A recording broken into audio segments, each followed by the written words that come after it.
and most Americans know today as Columbus Day, at least in 47 states, although Hawaii has renamed it Discoverers Day after the original Polynesians who populated that island thousands of years ago. South Dakota calls it Native American Day, and Alaska just ignores it, like pretty much everything else. But what we're really celebrating today is Happy Taino Genocide Day, the day when Christopher Columbus began to wipe out an entire indigenous population in a way that would even make Pol Pot blush.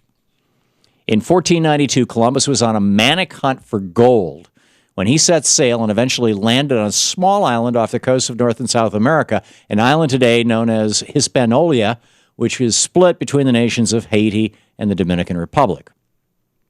And as he wrote in a letter to the King and Queen of Spain, "Gold is most excellent. Gold constitutes treasure, and he who has it does all he wants in the world and can even lift souls up to paradise." But when he landed in what he called the New World, there wasn't much gold.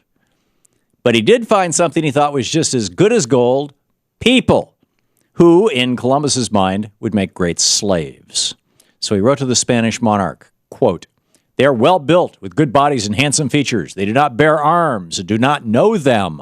For I showed them a sword, they took it by the edge and cut themselves out of ignorance. They have no iron. Their spears are made of cane. They would make fine servants. With 50 men, we could subjugate them all and make them do whatever we want.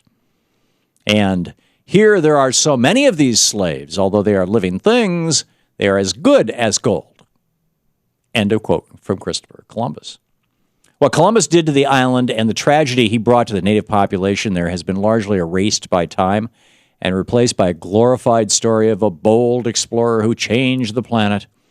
In reality, though, as a result of what we've learned from writings by Christopher Columbus's own men, he raped, pillaged, enslaved, and slaughtered people just to get rich.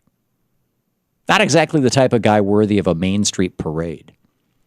One of Columbus's crewmen, Miguel Bueno, described the scene when Columbus arrived in Hispaniola for the second time, and thousands of Tainos, or what were referred to as Indians, came out to greet the ships. Bueno writes, "When our caravels," that's the ships, were to leave for Spain, we gathered 1,600 male and female persons of those Indians. For those who remained, that is for the Spaniards who were staying on the island, we let it be known to the Spaniards in the vicinity that anyone who wanted to take some of them, that is the slaves, could do so to the amount desired, which was done."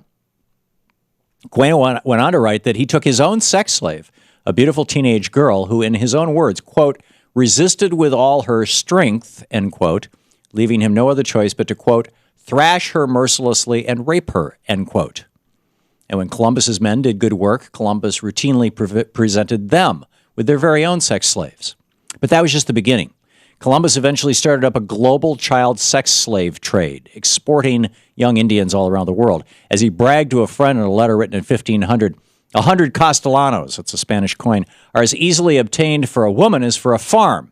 And it is very general, and there are plenty of dealers who go about looking for girls. Those from 9 to 10 years old are now in demand, end quote, from Christopher Columbus. Eventually, under Columbus's orders, life for the Taino on their homeland of Hispaniola got so bad that they resorted to mass suicide.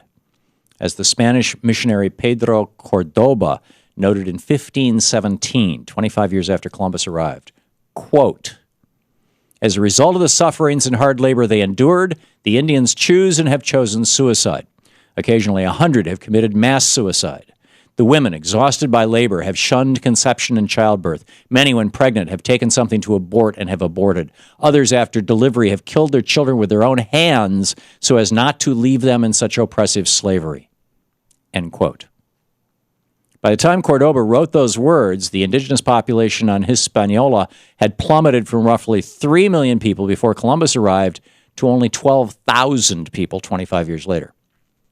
A few decades after that, not one was left on the island. An entire culture and people completely wiped off the map and largely forgotten, thanks to Christopher Columbus. Happy Taino Genocide Day.